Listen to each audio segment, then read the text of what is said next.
Aqui são todas as habilidades cognitivas que o método Forsyth se propõe a desenvolver, né? E quando eu falo da atenção, eu estou falando de funções que estão aqui na etapa de entrada de informações, input, entrada, em inglês, e gerenciamento da atenção. Aqui está falando em gerenciamento, mas tem a ver com a atenção de maneira geral.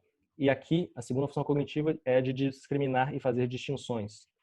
Então, o que acontece? A gente tende a prestar informação naquelas coisas, naquelas substâncias, naqueles atributos, naqueles processos, ações, para os quais a gente tem palavras, que a gente tem termos para descrever. O horizonte do que a gente percebe está muito delineado pela nossa linguagem.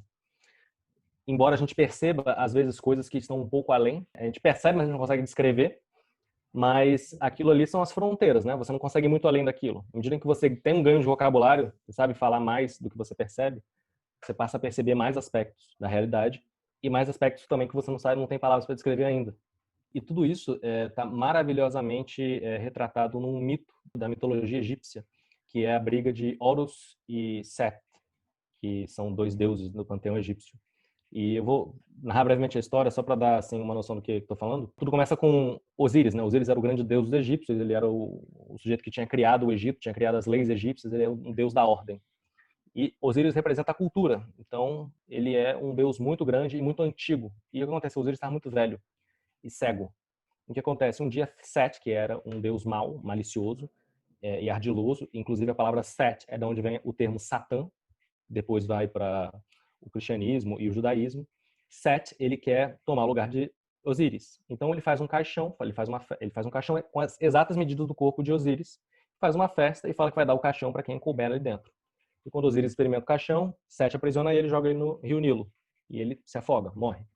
E aí a mulher de Osíris, que é a deusa Isis, ela mergulha no rio e ela cata os pedaços de Osíris e monta o corpo dele de novo, em faixa, ele faz a primeira múmia. E ele volta à vida, mas ele vira uma espécie de morto-vivo. Mas eles têm um filho. E o filho que nasce é Osíris, que tem a cabeça de um falcão. E o que o falcão faz? Ele voa e ele vê com muita clareza, com muita nitidez. Então ele é um deus da visão, da atenção, né, de estar Osíris ou presente. Horus? Desculpa, Que Horus. nasceu a Horus, né? Horus. Isis é a mãe de Horus, mulher de Osíris. E o que acontece? Horus começa a brigar com Set para ver quem vai ter o predomínio, quem vai, né, ser o faraó. E é uma luta que dura muito tempo, inclusive em uma das batalhas, Osíris perde o olho, né? E na luta com Set ele consegue recuperar o olho. E uma coisa muito interessante é que quando Horus vence a batalha e ele pode se tornar o faraó, ele vai ser colocado no topo da pirâmide. O que ele faz? Ele desce no subterrâneo, ele pega Osíris, eles sobem juntos para o alto da pirâmide e ele dá um dos seus olhos para Osíris. Ele dá para ele visão, né? E veja, Osíris representa a cultura, representa o conhecimento que está estabelecido. Só que esse conhecimento, de certa forma, ele é cego, não tem uma pessoa por detrás enxergando nada. É um corpo morto. Então, o que acontece? A ideia por detrás é que você tem que pegar a cultura, o conhecimento do seu povo, que está nos livros, que, enfim, está sendo falado, repetido muitas vezes sem as pessoas inteligirem o que está ali por detrás e dar visão àquilo, né? Então, a história retrata isso de uma maneira muito interessante, né? Que o que é a visão, é a contemplação, é o entendimento, que é o valor primordial, né? Você prestar atenção, você ver.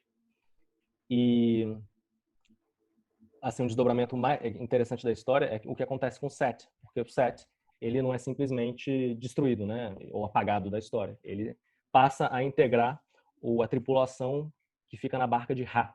E Ra é o deus do sol, ele é um deus como Horus, ele tem também a cabeça de falcão, embora ele tenha um disco solar no topo da cabeça. E Ra, ele fica na barca que leva o sol e faz o percurso em torno da Terra, né? Eles não são heliocêntricos, né? Então eles acham que o Sol dá volta em torno da Terra. E o que acontece? Set está nessa embarcação e Set impede que a serpente Apophis ataque a barca e destrua a ordem cósmica. Então, assim, se você considera que Set representa a maldade, a malícia, ela, de certa forma, é integrada à ordem, como um elemento, como um anticorpo, que impede que a ordem seja destruída, né? Que impede que você seja derrubado. É como se você saísse de uma situação em que você é ingênuo e bobo, né, para uma situação em que você continua sendo uma pessoa boba, como uma pessoa governada pela visão correta das coisas, mas ao mesmo tempo você tem um anticorpo ali do mal, e você sabe, né, tá esperto em relação às ameaças que ele pode trazer para te destruir. né? Então eu acho um mito, uma metáfora belíssima, assim, né, do que é a vida e também, assim, por que que a visão, o discernimento, aliado às distinções que a cultura traz, são importantes, são algo que a gente tem que ter na mais alta consideração. Isso tudo para falar dessas duas funções cognitivas aqui, né? Isso daqui, de certa forma, representando a visão, a atenção, e aqui o discernimento, orientado por conceitos e palavras que você absorve da sua cultura.